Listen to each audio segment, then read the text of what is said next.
ఈ సాయంకాలపు వందనములు, దేవునికి స్తోత్రములు. So happy to be once again మరొకసారి ఇక్కడ ఉండడం ఎంతో సంతోషం. at Nellore after many years. చాలా సంవత్సరాల తర్వాత నెల్లూరులో ఉండడం. I think in the introduction, dear brothers told you that how I have come here. ఆ సహోదరులు ముందుగా Not after a careful, serious thought and prayers. నేను ఇక్కడికి రావడము జాగ్రత్తగాను, తర్వాత తీవ్రమైనటువంటి ఆలోచనలతో దేవుని పరిచర్యకై రావడం. So naturally limitations will be there. Let us spend time in praise, but the Lord will make it a blessing. మనం ప్రార్థన చేస్తుండగా ఉన్నటువంటి హద్దుబాట్లు బట్టి దేవుడు కార్యాలు చేస్తాడు. మనం ఆయన స్తుతిద్దాం. I understand the series of program will begin from tomorrow. వాస్తవానికి ఈ కుడికల పరంపర రేపటి నుండి ప్రారంభమని నేను ఎరుగుదును. These are called revival meetings. అవి ఉజ్జీవ కూటములు. So today, I don't know whether intended to be the beginning of the revival meetings or a special time to pray and to think in the presence of the Lord. ఈ ఉజ్జీవ సభల ప్రారంభ కూడిక లేక కొంత ప్రార్థన చేయడానికి అనుకూలమైనటువంటి కూడిక అని అనుకుంటున్నాను.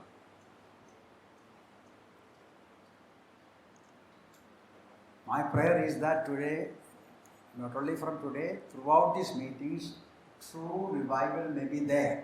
ఉదయకాల ప్రార్థన మాత్రమే కాకుండా మీరు నాకు తెలియజేసినప్పటి నుంచి ఈ కుడికల ద్వారా ఒక చక్కని ఉజ్జీవాన్ని పొందాలి అని ప్రభువుని వేడుకుంటూ వచ్చారు. What is revival? ఉజ్జీవం అనగా ఏమిటి? Consider later. దాని గురించి మనం తర్వాత చూద్దాం. But it should be true about our life.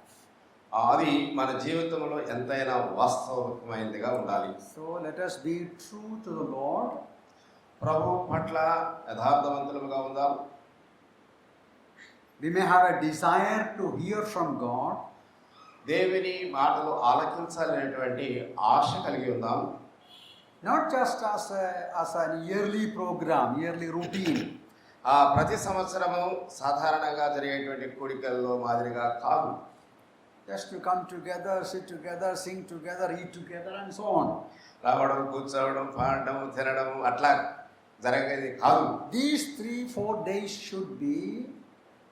we should have a longing to hear from God.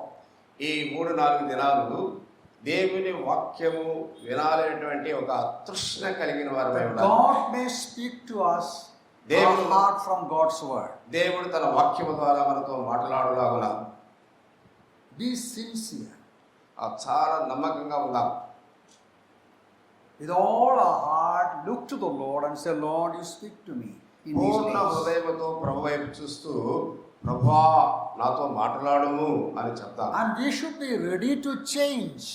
ఆయన నిన్ను మార్చుటకు సంసిద్ధంగా ఉన్నాడు. If no change, అలాంటి మార్పు లేని ఎడల, if no transformation, రూపాంతరము చెందని ఎడల, what is the use of hearing? వీటిని ఇలా కలిగి ఉండటం వల్ల ప్రయోజనం ఏమిటి? So when we listen to God's word, దేవుని వాక్యము మనం ఆలకించినప్పుడు we should have a desire to change. మార్పు కలగాలి అనేటువంటి ఆశ మనలో కలగాలి.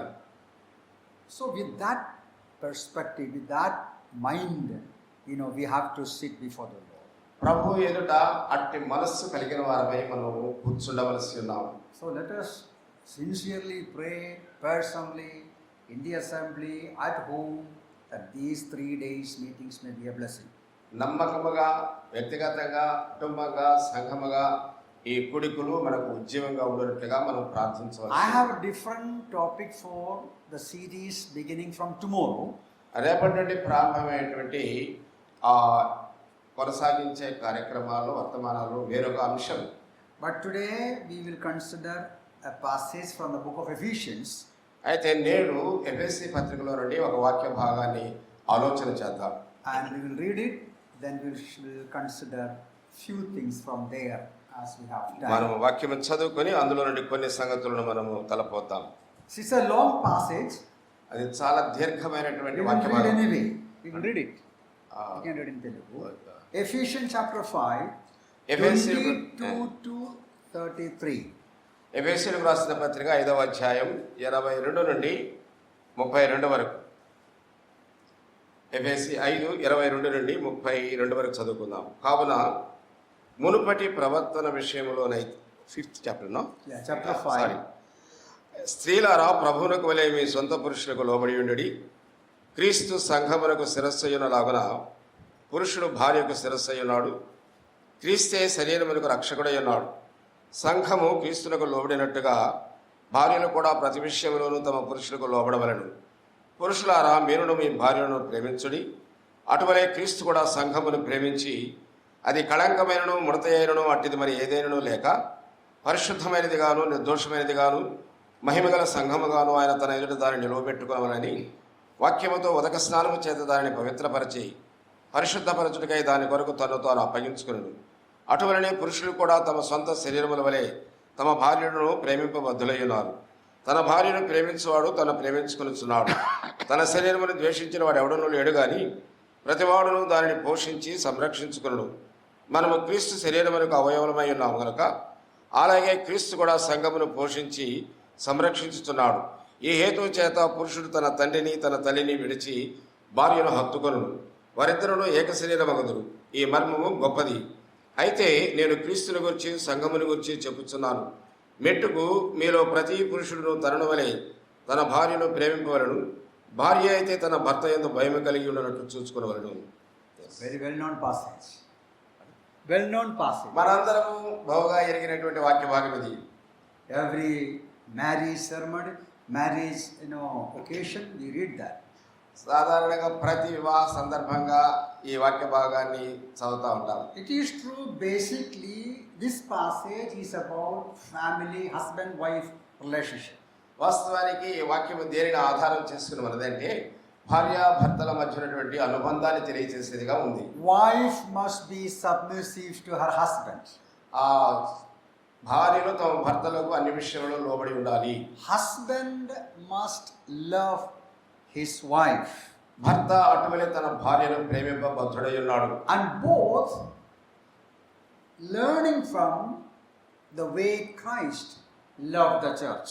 ఇద్దరు కూడా క్రీస్తు సంఘమును ఎలాగో ప్రేమించాడు అన్న సంగతిని దృష్టిలో ఉంచుకొని నేర్చుకోవాలి. So Paul giving exhortation to family on the basis of Christ's relationship with the church. క్రీస్తుకి సంఘముకు ఉన్నటువంటి సంబంధాన్ని ఆధారం చేసుకొని పౌలు ఎలాగో హెచ్చరిస్తూ ఉన్నాడు. Now what I would like to do this evening is, ఈ సాయంకాలం వేళ నేను ఎలాగో చేయాలనుకుంటున్నాను. based on this passage, ఈ వాక్యాన్ని ఆధారం చేసుకొని we will see the relationship of Christ with the church. క్రీస్తుకి సంఘమునకు ఉన్నటువంటి బాంధవ్యం సంబంధం. How does the Lord Jesus view the church? యేసుక్రీస్తు ప్రభు సంఘమును ఎలా దృష్టించి ఉన్నాడు. And based on that, we will examine, we will see how do we relate to the church. దానిని ఆధారం చేసుకుని మనము కూడా సంఘమునకు ఎట్టి బాంధవ్యం కలిగి ఉన్న వారు యోచించుకోవాలి. Our topic is not about family, but Christ and the church. మన యొక్క అంశము కుటుంబాన్ని గురించి కాదు కానీ క్రీస్తు సంఘము ఈ రెండింటికి మధ్య ఉన్న బంధం. Christ and the church. క్రీస్తు మరియు సంఘము. Now what is church? సంఘం అనగా ఏమిటి? Generally I prefer answers from the audience.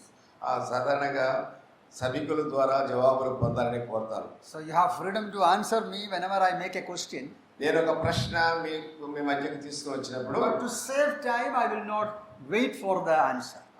మీరు జవాబు ఇవ్వాలి. ఆ సమయాన్ని బట్టి ఎక్కువగా మీకోసం కనిపెట్టలేను. There are so many Christians do not know what the church is. చాలా మంది క్రైస్తవులకి సంఘం అంటే ఏమిటో ఈ నేటికి తెలియదు. Even the so-called New Testament principles assembly people. అంత మాత్రమే కాదు, క్రొత్త నిబంధన సంఘ సిద్ధాంతం ఆధారం చేసుకున్న వారు కూడా సంఘం అంటే తేటగా ఎరిగిన వారు కాదు. The brethren assemblies, God used the early brethren teachers and leaders to rediscover church truth, assembly principles from the word of God.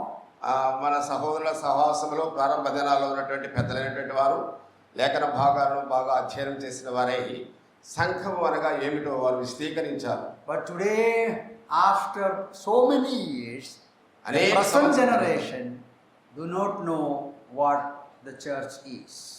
అనేక సంవత్సరాలు జరిగిన పిమ్మటి కూడా ఈనేటికి మన వారు సంఘం అంటే ఎరుగని వారై ఉన్నారు. So they think the structure is the church. ఆ సంఘము దాని యొక్క నిర్మాణం లేక Where ఆకారం. do you stay? మనం ఎక్కడ ఉంటున్నాం? I stay near the church. నేను సంఘానికి దగ్గరగా ఉంటున్నాను. They mean the structure, the building. ఈ ఆకారము లేక భవనము దగ్గరగా అన్నట్టుగా వారి యొక్క ఉద్దేశం. Where are you going? ఎక్కడికి వెళ్తున్నావు? To the church. నేను సంఘానికి వెళ్తున్నాను. Of course, that is the way the general people understand. సాధారణమైన ప్రజలు గ్రహించడానికి వీలుగా మనం అలా ఉపయోగించవచ్చు ఆ పదం. But that is not church. కానీ అంత మాత్రం చేత అది Church సంఘం is కాదు. not a building. సంఘం అనేది ఒక భవనము కాదు. You remember the Lord Jesus said, I will build my church. ఆ ప్రభు ఇలా చెప్పాడు, ఈ బండ మీద నా సంఘమును He కట్టుదును. doesn't say, I'm going to construct a building. ఆయన ఒక భవనాన్ని ఆ సంఘాన్ని నేను కట్టబోతున్నానని చెప్పలేదు. He was referring to a people. ఆయన ప్రజలను పోల్చి చెబుతూ ఉన్నాడు. You know the Greek word for church? ఆ గ్రీక్ భాషలో సంఘానికి Of course, that we do know. మనం ఎరుగుదాము. Ecclesia. ఎక్లేషియా అనే The పదం. meaning of ecclesia is ecclesia అనే మాటకు అర్థం ఏంటంటే people whom separated people for a purpose. ఒక ప్రత్యేక ఉద్దేశం కలిగి వేరు చేయబడినటువంటి ప్రజల సమూహం. Called out people. ఆ పిలువబడిన లోపల నుండి వెలుపలికి పిలువబడిన ప్రజలు. Now, I'm not going to the details of that. వాటికి వచ్చిన వివరాలను But just to point out that many Christians, many believers, sincerely mistaken. చాలా మంది విశ్వాసమైన వారు క్రైస్తవులైన వారు ఈ విషయాన్ని పొరపాటుగా అర్థం చేసుకున్నారు. So I will encourage you to make a study on church again. తిరిగి మరలా సంఘం అనే అంశం మీద మీరు అధ్యయనం చేయాలని చెప్పి మిమ్మల్ని ప్రోత్సహిస్తూ It's not a ఉన్నారు. building. ఆ కట్టడం కాదు, It's not a society. అదొక సమాజమే కాదు, It's not a club. Club, no club. ఒక క్లబ్ లాంటి Lions కాదు. club. Yeah. It's a group of people whom the Lord Jesus separated, called out for himself. తన కొరకే లోకముల నుండి వెలుపలికి పిలుచుకున్నటువంటి ఒక జన సమూహం లేక గుంపు, అది క్రీస్తు పిలిచినటువంటి వారు.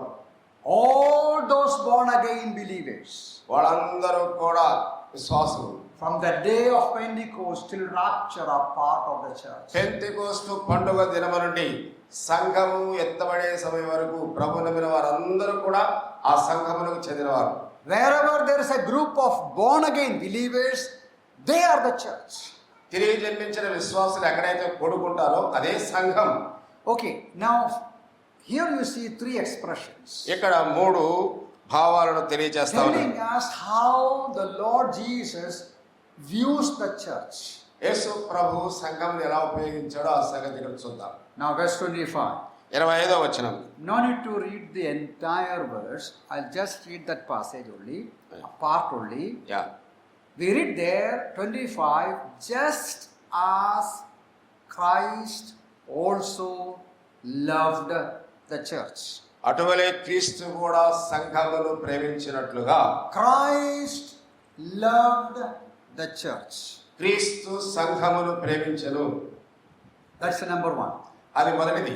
In the same verse written later, and gave himself for her, the church. అదే వాక్య భాగంలో లేక వచనముల చివరిలో మనం చూస్తాం, తన్ను తాను అప్పగించుకొనెను.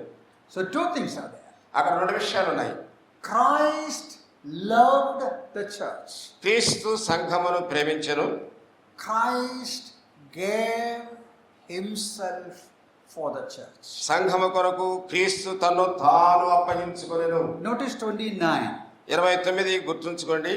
There we read, nourishes and cherishes it, just as the Lord does the church.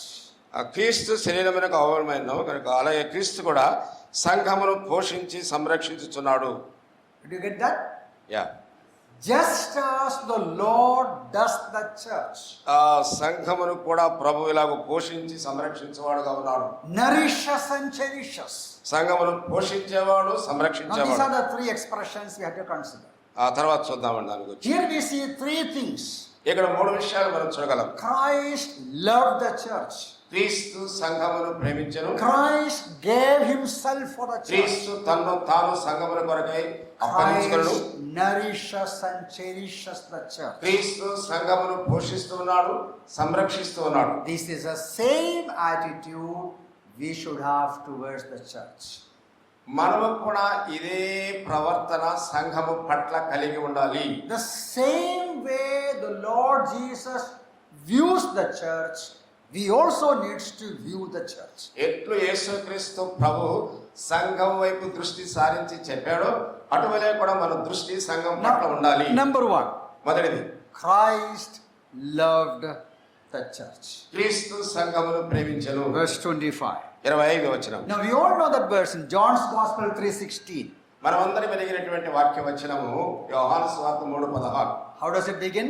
అది ఎలా ప్రారంభమవుతుంది? For God so loved the world. దేవుడు లోకమును ఎంతో ప్రేమించని ప్రారంభమవుతుంది. God loved the world. లోకమును దేవుడు ప్రేమించెను. That means everybody. అంటే ప్రతి వ్యక్తిని Every ప్రేమించెను. man. ప్రతి మనిషిని. Galatians 2:20, Apostle Paul says like this. అపొస్తలుడైన పౌలు గలతీ 2:20లో ఇలా చెప్తున్నాడు. Christ loved me. క్రీస్తు నన్ను ప్రేమించెను అని అంటున్నాడు. Now here Apostle Paul says Christ loved the church. అక్కడ పౌలు క్రీస్తు నన్ను ప్రేమించి అన్నాడు. ఇక్కడ పౌలు క్రీస్తు సంఘమును ప్రేమించి. Now which one is right? 25వ వచనం. Christ loved the world. God loved the world. ఆ 3:16లో దేవుడు లోకమును ఎంతో ప్రేమించెను. God loved me individually. Paul says Galatians 2:20. ఆ గలతీయులకు రాసిన పత్రిక 2వ అధ్యాయం 20వ వచనం ప్రకారం వ్యక్తిగతంగా తాను నన్ను ప్రేమించిన And here we see Christ loved the church. ఇక్కడ క్రీస్తు సంఘమును ప్రేమించుచున్నాడు. Which one is right? మనము ఆ ప్రేమకు అపాత్రులము. All these verses are right. All these verses are right. ఈ వచనాలు అన్నీ కూడా సరైనటువంటివే. God loved the world. దేవుడు లోకమును ప్రేమించెను. God loved you and me individually. నిన్ను నన్ను వ్యక్తిగతంగా దేవుడు ప్రేమించాడు. But the most important thing for us to remember is in this context, God loved the church. ముఖ్యంగా ఈ వాక్య భాగంలో మనం గుర్తుంచుకోవాల్సింది ఏమనగా క్రీస్తు సంఘమును ప్రేమించెను. In other words, the reason why God loved the entire world is God saw the church in the world. దేవుడు లోకమును ఎంతో ప్రేమించిననే మాట చెప్పగా ఆ లోకములో సంఘమును ఆయన ముందుగానే చూచిన వాడే ఈ మాట చెప్తున్నాడు. See, once a boat was about to sinking at a village, nearby a village. ఒక గ్రామంలో ఒక పడవ అది మునిగిపోవడానికి సిద్ధంగా ఉంది.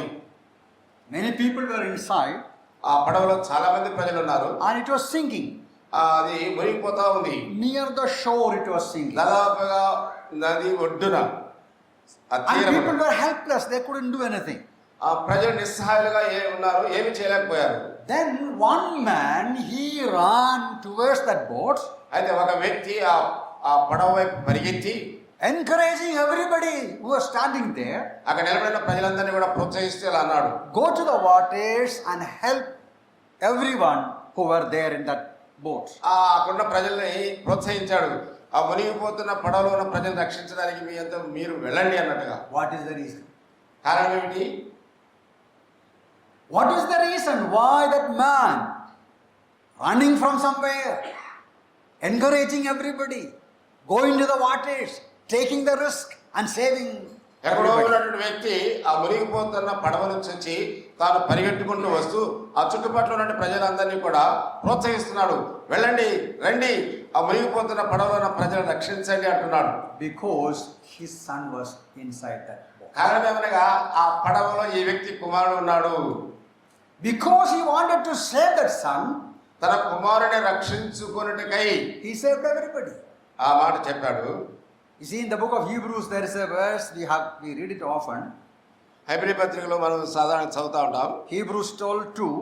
12:2 హెబ్రీ రాసిన The పత్రిక. writer is telling the reason why the Lord Jesus suffered the cross. యేసుక్రీస్తు ప్రభు ఎందుకు సిలువను సహించాడు అనే మాట మనం In అక్కడ verse చూస్తాం. 2 we read, for the joy that was set before him. తన ఎదుట ఉంచబడిన ఆనందము కొరకై. Now we read it often. తరచుగా ఈ మాట చదువుకుంటాం. The Lord Jesus suffered silently. యేసుక్రీస్తు ప్రభు మౌనముగా శ్రమను అనుభవించాడు. He endured the cross, despising the shame. ఆయన అనేక రకాల శ్రమలు పొందాడు. And the reason is, the writer says, the joy that was set before him. గ్రంథకర్త చెబుతున్నాడు ఎందుకు ఆయన అవమానమును నిర్లక్ష్య పెట్టి సిలువను సహించాడు That అంటే means తన ఎదుట ఉంచబడిన ఆనందము కొరకు. As the Lord Jesus was facing all kinds of sufferings, యేసుక్రీస్తు ప్రభు సకల విధములైన శ్రమలను ఆయన అనుభవించాడు. he saw one thing.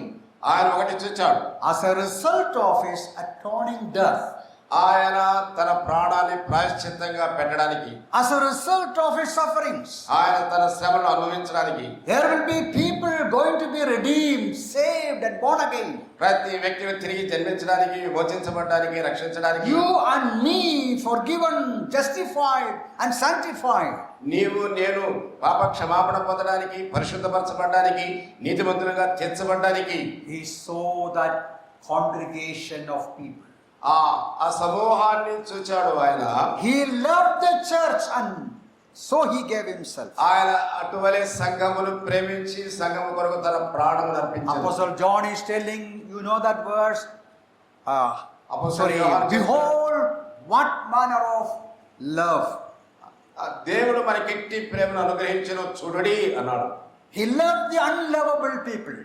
ప్రేమించదగని వారిని కూడా ఆయన ప్రేమించిన వాడు. He loved the unworthy people. అపాత్రులను కూడా ఆయన ప్రేమించాడు. Even today the Bible says he loves us. నేటికి పరిశుద్ధ గ్రంథం చెబుతుంది ఆయన ప్రతి వారిని ప్రేమించేవాడు. Romans chapter 1 verse 7 about the Romans church, Apostle Paul is saying, రోమీయులకు రాసిన పత్రిక మొదటి అధ్యాయం Romans 1:7, 1:7 పౌలు ఇలా చెప్తున్నాడు. to all who are in Rome, beloved of God. In your translation, language, it may be verse 3 or 4. దేవుడు Beloved of God. దేవుని చేత ప్రేమించబడిన వారు. Now there are many other references where Paul would write that you, church, brethren, in సహోదరులారా, Thessalonica, Rome, you are beloved of God. దేవుని చేత ప్రేమించబడిన వారని ఆయా సంఘాలకి ఉత్తరాలు రాస్తూ That సంబోధించాడు. means the Lord Jesus has an affection for us. దాని అర్థం ఏంటంటే ప్రభు అయిన యేసుక్రీస్తు మన పట్ల కలిగి ఉన్న ప్రేమను వెల్లడి చేయడం. We are the object of his love. ఆయన ప్రేమకు మనమే ముఖ్యాంశం. He loved and suffered for us. ఆయన మనల్ని ప్రేమించాడు, మనకు శ్రమను పొందాడు. Even today he continues to love us. నేటికి ఆయన మనల్ని ప్రేమించుతూనే ఉన్నాడు. Now what is the reason why he loves us, continuously loving us? దానికి కారణం ఏమిటి? ఎందుకు ఆయన మనల్ని ఇంకనూ ప్రేమించుతూ ఉన్నాడు? Do we have this love for church? అలాగైతే ఇట్టి ప్రేమ సంఘం పట్ల నీకున్నదా? Did you understand that? అది నువ్వు గ్రహిస్తున్నావా? Christ loves the church. క్రీస్తు సంఘమును ప్రేమించాడు. Continues to love the church. ఆయన ఎడతెగక He has an affection for the church. సంఘం పట్ల ఆయన అత్యంతమైన ప్రేమ కలిగిన వాడు. Same love and affection we need to have for the assembly. అటువంటి ప్రేమ అనురాగం మనము కూడా సంఘం పట్ల కలిగి ఉండాలి. Do we have that love for the assembly? అలాగైతే అట్టి ప్రేమ సంఘం పట్ల మనకు ఉన్నదా? Now my question is, what could be the reason why the Lord Jesus continued to love us? యేసుక్రీస్తు ప్రభు ఎడతెగక మనల్ని ప్రేమించుటలో ఆయన ఉద్దేశం ఏమిటి? There are many things in the New Testament, క్రొత్త నిబంధనలో అనేకమైన కారణాలు ఉన్నాయి. but here in this passage, two things are mentioned. ఈ వాక్య భాగంలో రెండు విషయాలు పొందుపరచబడ్డాయి. Notice verse 3, so 30. 30వ వచనం చదువుదాం. We are members of his body. మనము ఆయన శరీరములోని అంగములమై ఉన్నాము. We are the body of Christ. మనము క్రీస్తు శరీరమై ఉన్నాము. Now this is an analogy Paul is using even in Ephesians chapter 1, also in Colossians, 1 Corinthians 12. ఇదే భావాన్ని అపోస్తలుడైన పౌలు మొదటి అధ్యాయంలోనేమి కొరింథీ రాసిన పత్రికలోనేమి To ఉపయోగిస్తున్నాడు. explain what the church of Christ is. క్రీస్తు సంఘం అంటే ఏమిటో వివరిస్తున్నాడు.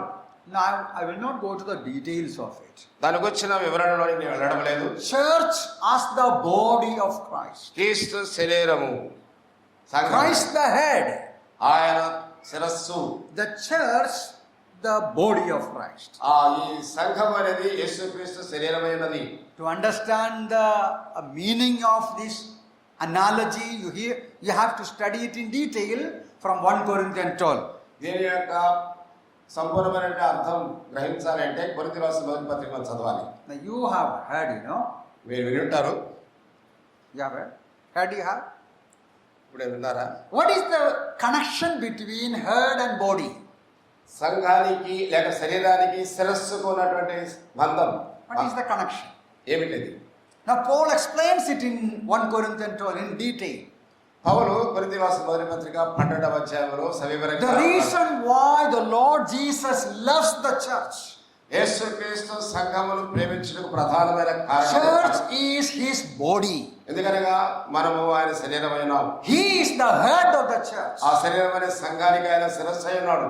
What is the connection? What does it mean? What is the idea? ఆ తలంపు ఏమిటి, అర్థం ఏమిటి, సంబంధం ఏమిటి?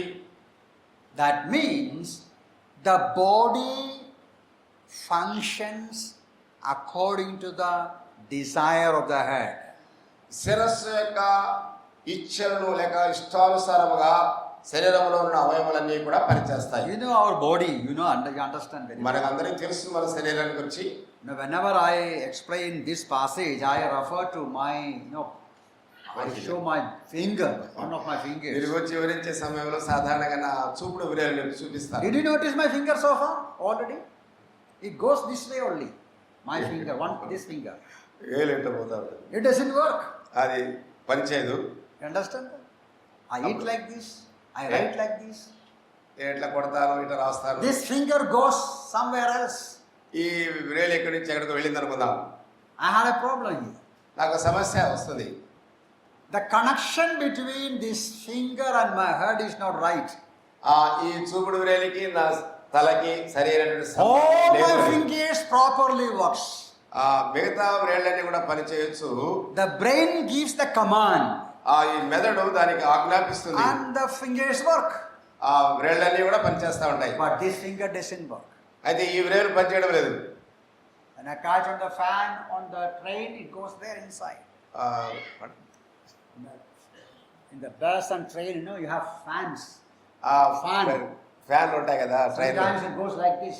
కొన్ని ఎట్లా ఉంటాయి. And lot of problems are there. చాలా సమస్యలు ఉన్నాయి ఇక్కడ.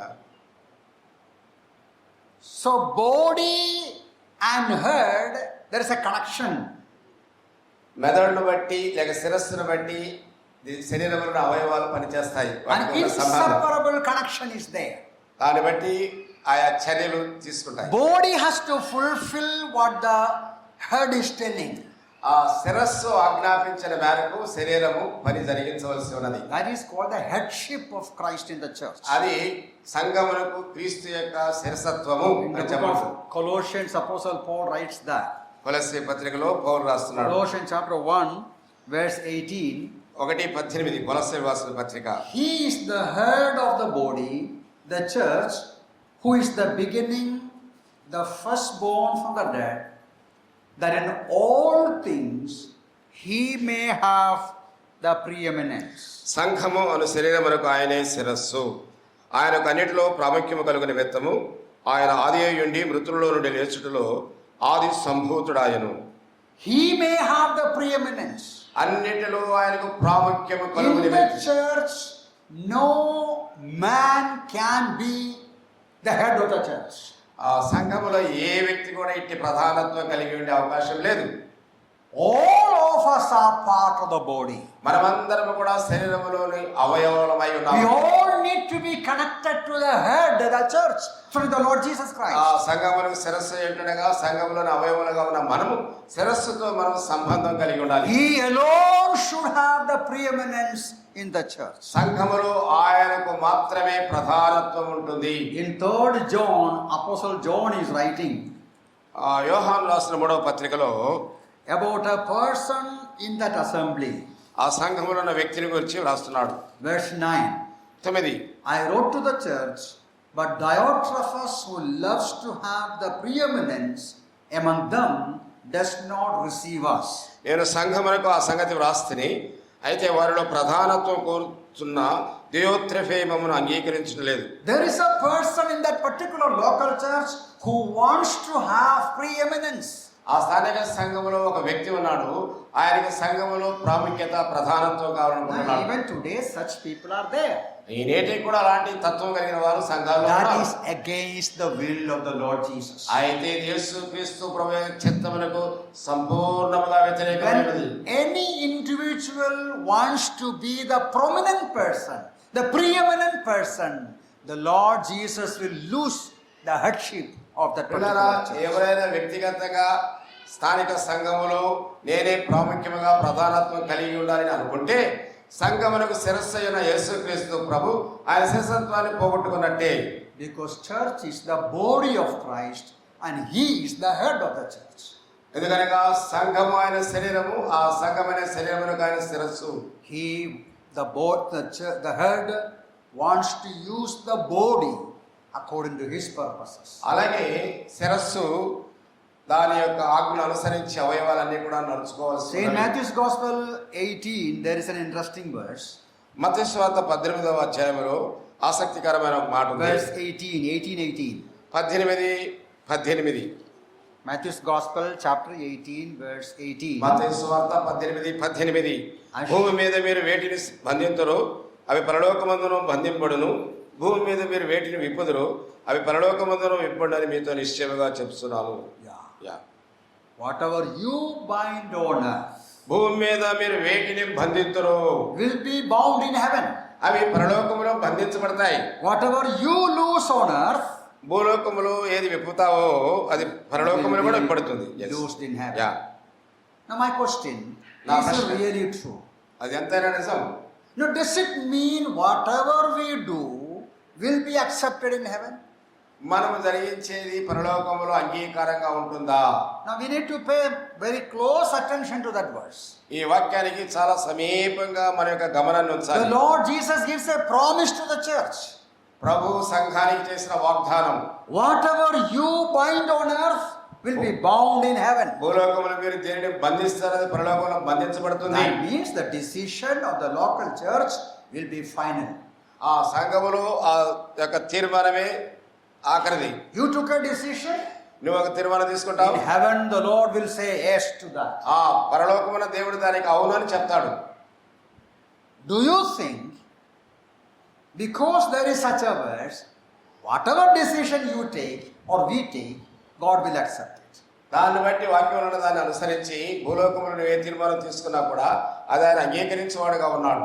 We take a decision sometimes according to our desire. కొన్ని పర్యాయాలు అట్లా కాక మన ఇష్టానుసారంగా తీర్మానాలు Because చేస్తాం. of our selfish purposes. మన స్వార్థ ప్రయోజనం కొరకు Against the will of God. దేవుని చిత్తమునకు వ్యతిరేకంగా In that occasion, do you think heaven will accept it? అట్టి సందర్భంలో పరలోకములో అది అంగీకారమగురా? It's very common sense. He will not. ఎంత మాత్రం కూడా అంగీకరించబడదు. So this verse is telling us ఈ వాక్యం అంతా చెప్పేదేమనగా that means we need to be controlled by heaven. మనము పరలోకము నుండి అధికారము కలిగిన వారుగా నియంత్రించబడాలి. All that is going on in the church must come from Him, His direction, His leading, His guidance. సంఘములో జరిగే ప్రతి కార్యము కూడా ఆయన అనుమతి చొప్పున ఆయన నాయకత్వ క్రిందగా ఆయన చిత్తానుసారంగా జరిగించబడాలి. There should not be any priority, any interest, self-interest of any individual.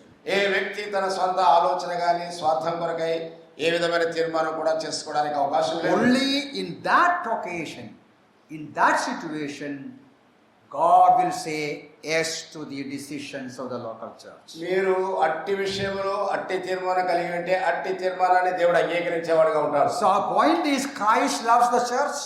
మన యొక్క అంశం ఏంటంటే క్రీస్తు సంఘమును ప్రేమించి He continues to love the church. ఎడతెగ ఆయన సంఘమును ప్రేమిస్తూనే ఉన్నాడు. What is the reason? కారణం ఏమిటి? Because his church is his body. ఎందుకనగా అది ఆయన శరీరం. He wants to accomplish his plan and purposes through the church.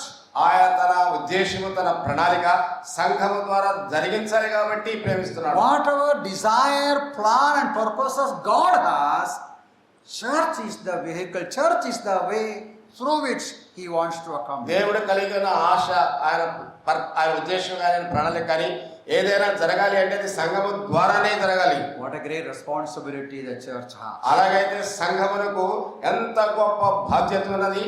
And one more thing is referred here actually. నిజంగా మరొక సంగతి కూడా ఇక్కడ The చెప్పబడింది. reason why he loves the church, that is in verse 32. 32వ వచనం. It's not very clearly mentioned, but it is alluded there. ఇక్కడ స్పష్టంగా చెప్పలేదు కానీ అట్లా చెప్పబడుతుంది. ఈ మర్మము గొప్పది అయితే నేను క్రీస్తుని గురించి సంఘమును గురించి చెప్పుచున్నాను. Now means verse 31 he speaks about marriage. 31 ఆయన పెళ్లిని గురించి మాట్లాడుతున్నాడు. Man and woman coming together in marriage. స్త్రీ పురుషులు ఇద్దరు కూడా వివాహంలో జతపరచబడుతున్నారు. They become one flesh. Okay శరీరముగా ఎంచబడుతున్నారు. Then 32 he says this is a mystery. This is a mystery. రహస్యం. 32 it is written, no? 32వ వచనములో This is a great mystery. ఇది గొప్ప మర్మం అంటున్నాడు ప్రభు సంఘానికి క్రీస్తుకు ఉన్నటువంటి బంధం. Then he says I speak concerning Christ and the church. ఆ తర్వాత చెప్తున్నాడు ఆయన నేను క్రీస్తుని గురించి సంఘమును గురించి చెప్పుచున్నాను. Paul mentions the same in 2 Corinthians. పౌలు అదే విషయాన్ని కొరింథీయులకు రాసిన 2వ పత్రికలో కూడా తెలియజేస్తున్నాడు. He explains that in detail. He explains that. అక్కడ ఆయన వివరంగా 2 Corinthians chapter 11 verse 1. కొరింథీయులకు రాసిన 2వ పత్రిక 11:2 దేవాసక్తితో మీ ఎడల ఆసక్తి కలిగి ఉన్నారు. ఎందుకనగా పవిత్రురాలైన కన్యకనుగా ఒక్కడే పురుషునికి అనగా క్రీస్తుకు సమర్పింపబడని మిమ్మల్ని ప్రధానం I చేస్తున్నాను. have betrothed you to one husband. ఒక భర్తకు నిన్ను ప్రధానము చేస్తిని. Now I'm not going to the details of that. నేను దాని గురించి వివరించడం లేదు. Bible elsewhere, book of Revelation also says that church is the bride of Christ. ప్రకటన గ్రంథంలో కూడా సంఘము ఆయన యొక్క వధువుగా ఉన్నట్లుగా. The reason why the Lord Jesus loves the church, ఎందుకు యేసుక్రీస్తు ప్రభు అలా సంఘాన్ని ప్రేమిస్తున్నాడు అంటే church is the bride of Christ. సంఘం అనేది క్రీస్తు యొక్క వధువు. According to Jewish custom of marriage, after betrothal takes around 1 year. యూదుల యొక్క వివాహ సందర్భంగా ప్రధానమైన తర్వాత 1 సంవత్సరం పెళ్లి జరుగుతుంది. The bridegroom will be preparing a special room, special mansion or place for wife. పెళ్లి కుమారుడు పెళ్లి కుమార్తెకు ఒక చక్కని ప్రత్యేకమైన గదిని ఆయన ఏర్పాటు చేయాలి, సిద్ధం చేయాలి. And the bride will be preparing herself for the coming marriage. అటువలే పెళ్లి కుమార్తె కూడా పెళ్లి కొరకై తాను సిద్ధపరచుకోవాలి. That is exactly what the church has to do today. నేడు సంఘము కూడా చేయవలసింది అదే. Church has to prepare herself for the bridegroom. సంఘము తనంతట తాను పెళ్లి కుమారుడి కొరకై సిద్ధపరచుకోవాలి. Okay, so in short, the Lord Jesus loves the church. అందుచేత యేసు ప్రభు సంఘమును He is ప్రేమించుచున్నాడు. earnestly waiting for the coming together of the church. ఆయన ఎంతగానో ఆశతో వారిద్దరూ ఏకమయ్యే సమయం కొరకై వీక్షిస్తున్నాడు. And that should be our desire also, to be with Christ and to be with the bridegroom. అటువలే మనము కూడా అట్టి ఆశ కలిగిన వారమై పెళ్లి కుమార్తెగా పెళ్లి కుమారుని కలుసుకోవాలి అని. Lord Jesus loves the church. ప్రభువైన యేసు సంఘమును ప్రేమిస్తున్నాడు. I explained too much on నేను love ఎక్కువగా of వివరించాను. Christ. But is it clear to you? ఇది మీకు But స్పష్టపరచబడింది. the question is, do we have that love for the church? ప్రశ్న ఏమిటంటే క్రీస్తు సంఘమును ప్రేమించినట్లుగా మనము క్రీస్తు సంఘమును ప్రేమించు ఉన్నామా? Think about it. Now let us come to the second one. రెండవ దానికి వస్తాం. The same verse we read, He gave Himself for the church. సంఘము కొరకు తన్ను తాను అప్పగించుకొనెను. Now we all know that aspect. అదంతా కూడా మనకు అందరికి తెలుసు. Sunday after Sunday we meditate upon it. ఆదివారం వెంబడి ఆదివారం దాని వచ్చి మనం ధ్యానం చేస్తుంటాం. The cost the Lord Jesus had to pay in order to redeem the church. సంఘమును విమోచించుటకు ప్రభువైన యేసుక్రీస్తు వారు ఎంత క్రయాన్ని విలువను చెల్లించాడో కదా. In Matthew's Gospel 13 we see a series of parables. 13వ అధ్యాయం మత్తయి సువార్తలో కొన్ని ఉపమానాలు చెప్పబడ్డాయి. It speaks of various aspects of the gospel. సువార్తల గురించి అనేక రూపాలలో అక్కడ చెప్పబడింది. Two interesting parables are there. అక్కడ ఉన్నటువంటి వాటిలో ఒకటి ఆసక్తికరమైన ఉపమానం ఏమనగా, No time to read all those things. అవన్నీ చదవడానికి సమయం లేదు. We will just see chapter 13, 44 onwards. 13వ అధ్యాయము 44వ వచనం నుండి చూద్దాం. One man found a hidden treasure. పరలోక రాజ్యం పొలములో దాచబడిన ధనమును పోలినది. ఒక మనుష్యుడు దానిని కనుగొని, And what he did, he sold all that he had and bought that field. తన కలిగినంతయు అమ్మి ఆ పొలమును కొనును. In 45 and 46 we see another man seeking pearls, precious pearl.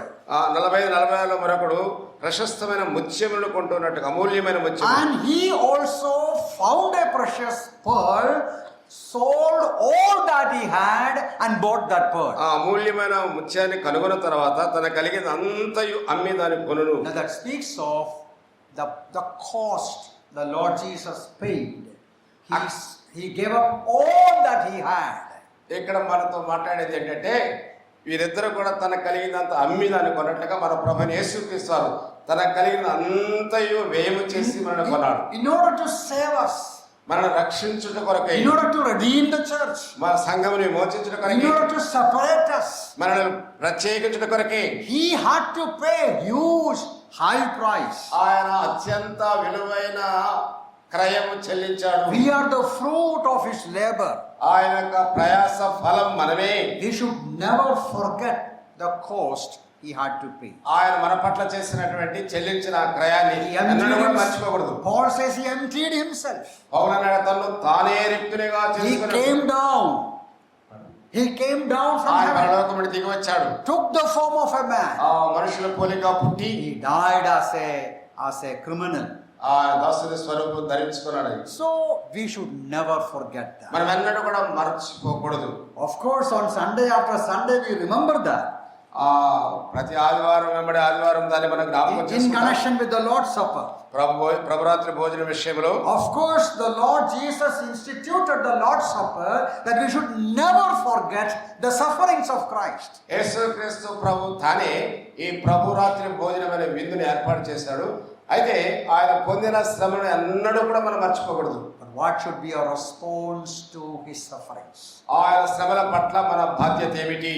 In 1 Peter chapter 1, పేతురు రాసిన మొదటి పత్రిక మొదటి అధ్యాయం just see that verse 16 onwards or 15 onwards. 15 నుండి మనం చదువుతాం. 1 Peter chapter 1, పేతురు రాసిన మొదటి పత్రిక మొదటి అధ్యాయం verse 15 onwards. 14, 15, 16 కలిసి Peter is telling, you must be holy in all your conduct. నేను పరిశుద్ధుడై ఉన్నాను కనుక మీరును పరిశుద్ధులై ఉండండి. We need to lead a holy life.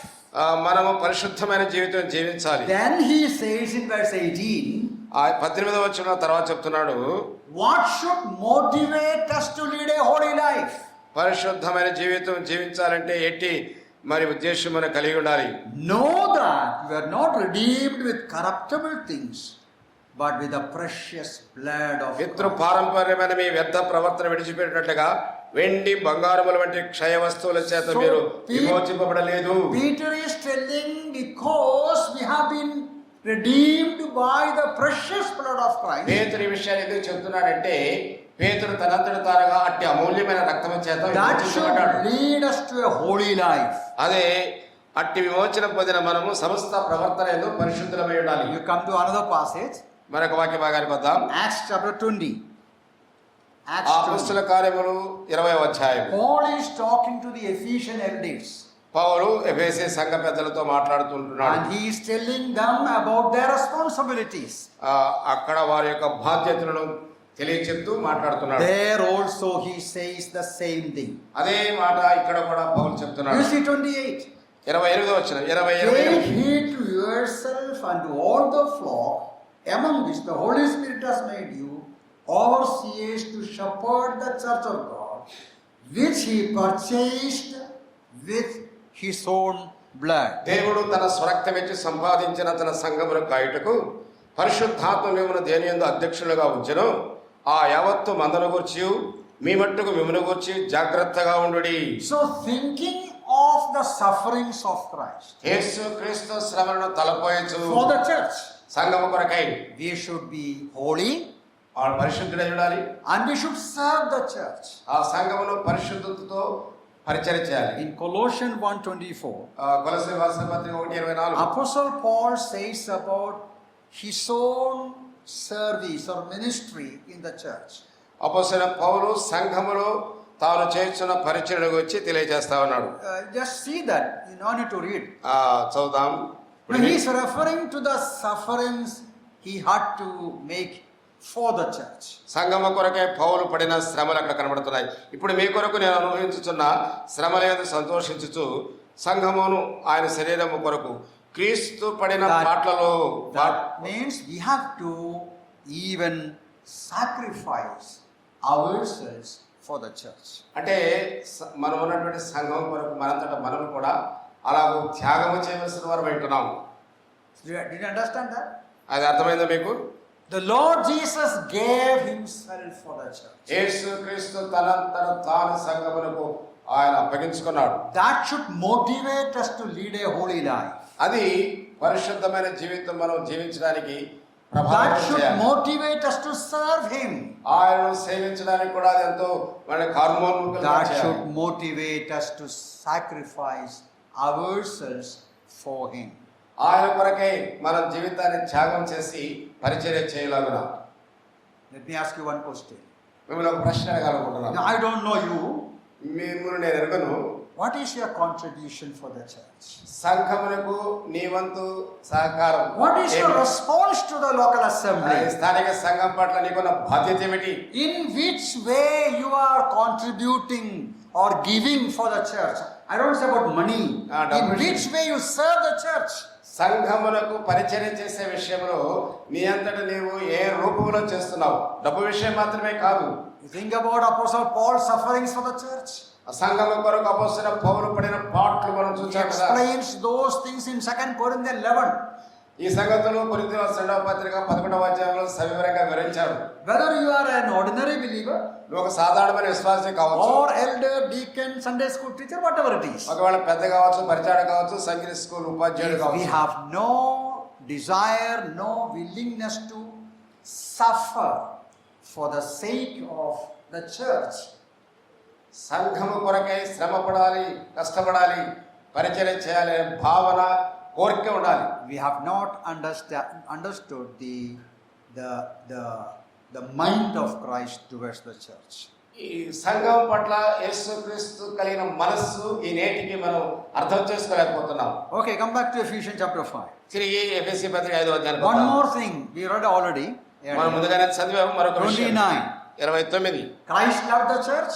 యేసు సంఘాన్ని ప్రేమించాడు. He gave himself for the church. సంఘానికి కొరకై తను తాను What సమర్పించాడు. else he does? ఇంకా ఏం చేస్తున్నాడు ఆయన? We read 29 29. referring to the way husband has to take care of wife. భర్తగా భార్య పట్ల తాను తీసుకోవాల్సిన జాగ్రత్తల గురించి చూస్తాం. He is using the word nourishes and cherishes. ఆయన పోషించేవాడు, సంరక్షించేవాడు. Now nourishes and cherishes means doing everything needed. అవసరమైన ప్రతి అక్కర తీర్చడమే పోషించుట, సంరక్షించుట. That is the responsibility of husband. He has to provide for wife physically, materially, spiritually, in every aspect. He has to help her. భర్తగా భార్యకు తాను చేయవలసినటువంటిది భౌతికంగా కానీ ఆర్థికంగా కానీ అన్ని రంగాల్లో ఆమె తోడ్పాటు అందించడం. Doing everything needed for her. ఆమె ప్రతి అవసరాన్ని తీర్చే విధంగా ఉండాలి. Then Paul says, Amen. the same way the Lord Jesus does the church. అటువలే క్రీస్తు కూడా సంఘమును పోషించి సంరక్షిస్తున్నాడు. Means the Lord Jesus takes good care of the church.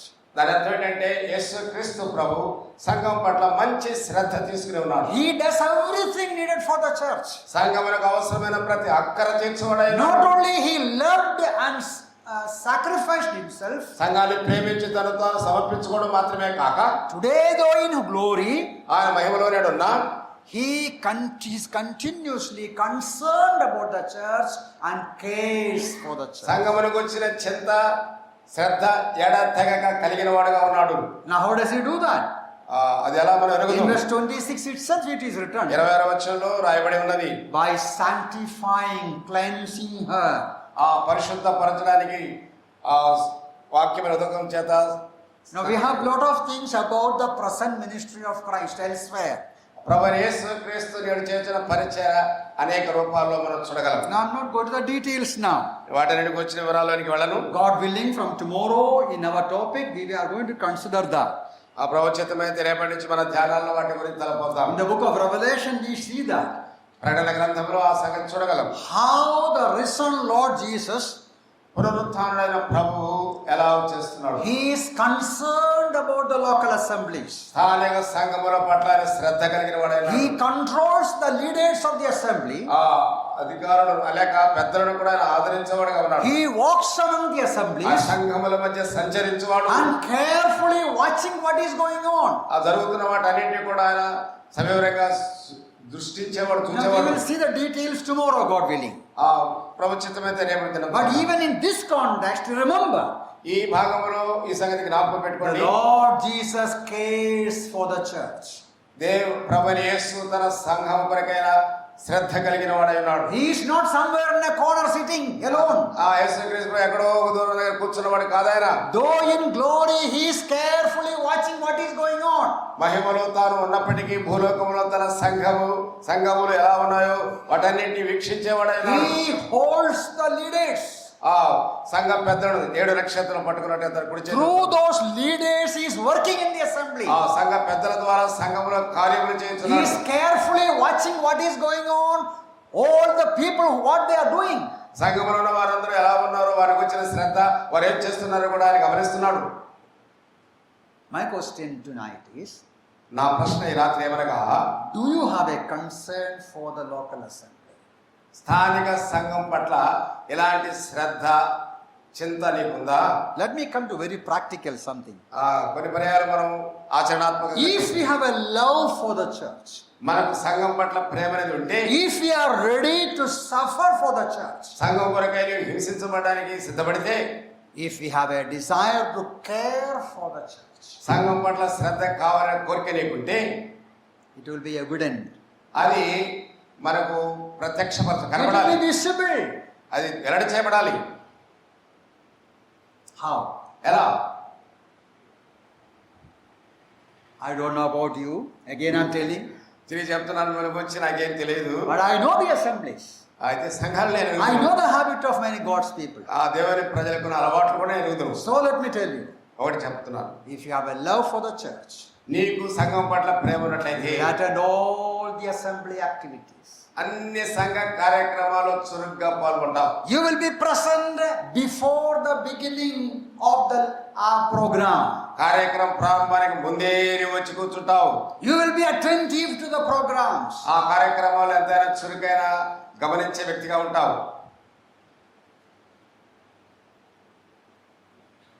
I have something more in my mind. నా మనసులో ఇంకా చెప్పాలని ఉన్నాయి. I have to control myself. I Never. promise that, dear brother.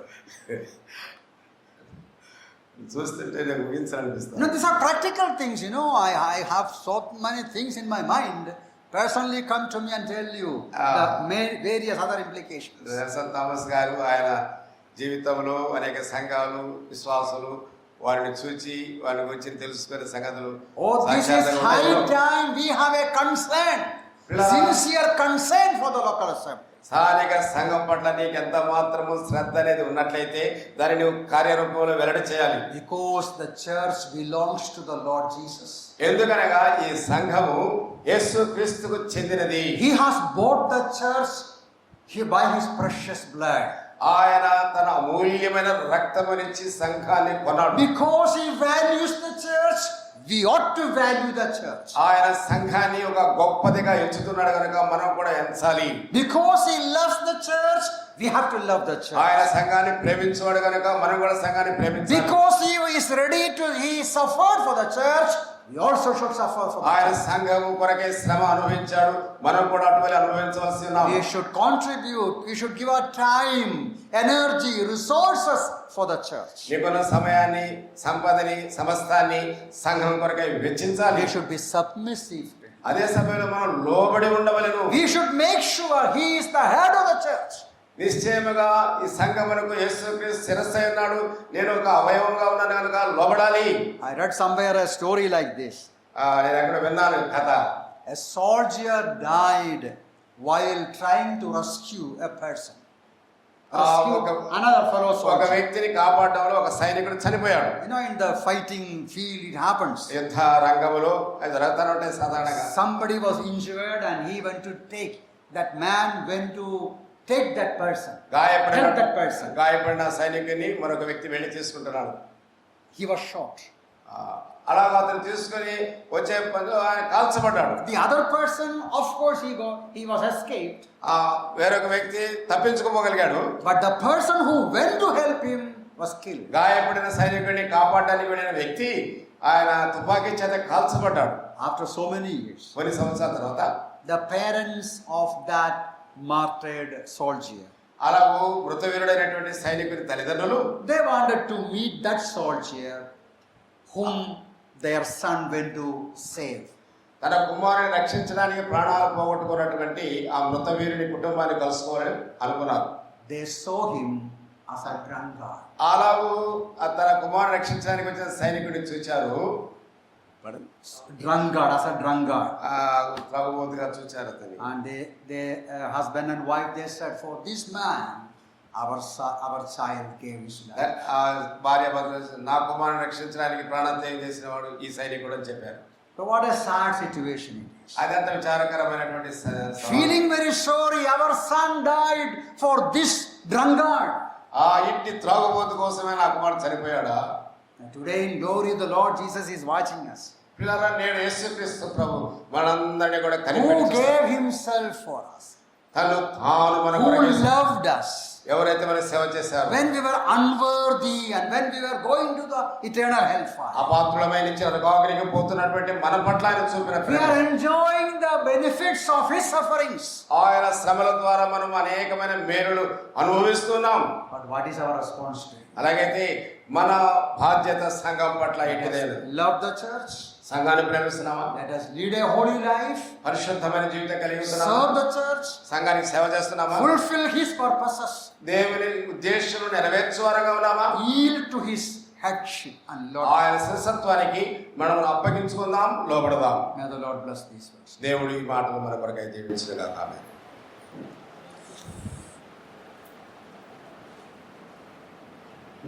దేవుడు రాసుకున్న రీతిని అందించిన సందేశాన్ని బట్టి ప్రభువుని ఎంతగానో స్తుతిస్తూ ఆయన మహిమపరుస్తూ ఉన్నాం.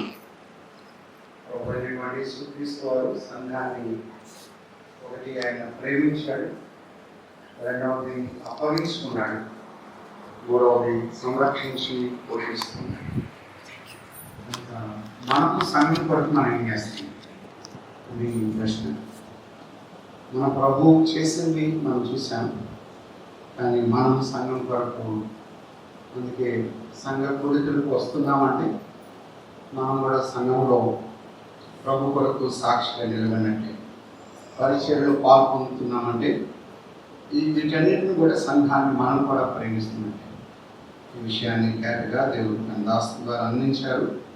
అందుని బట్టి ప్రభువును స్తుతిస్తూ ఆయన మహిమపరుస్తున్నాం. Thank you so much, brother. Very immediate and very valuable message. అదే సమయంలో ప్రభావం గారికి కూడా ప్రత్యేకమైన వందనాలు తెలియపరుస్తున్నాను. రేపటి దినం ఉదయం 9 గంటలకు మీటింగ్ ఉంటుంది. దేవుని దాసులు మన మధ్య ఇప్పుడు సాంబాబు గారు, చిరంజీవి గారు కూడా మనలో పాల్గొంటారు. అదే సమయంలో ఇందాక చెప్పినట్టుని ఇందిరక ఆపరేషన్ వరకు మనం ప్రార్థనలో మనం జ్ఞాపకం పెట్టుకున్నాం.